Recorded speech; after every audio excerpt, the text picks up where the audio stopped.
Tive um dia para conhecer Bahrein, o menor país árabe, durante uma parada do meu cruzeiro no Oriente Médio, e vou mostrar um passeio incrível que eu reservei com o Get Your Guide.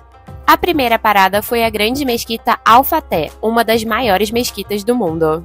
Pude visitar a mesquita e aprender mais sobre a religião com um tour guiado e rico em explicações.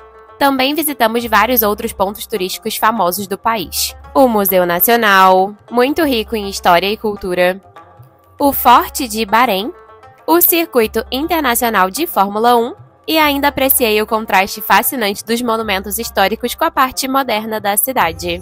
E o melhor de tudo, ter um guia local faz toda a diferença, compartilhando histórias e curiosidades que tornam cada parada única. Nossa última parada foi no Souk de Bahrein, onde tivemos acesso à culinária local, vários produtos interessantes e, é claro, muito ouro. Então, planeje a sua próxima aventura com o Get Your Guide. O link para baixar o aplicativo tá lá na minha bio.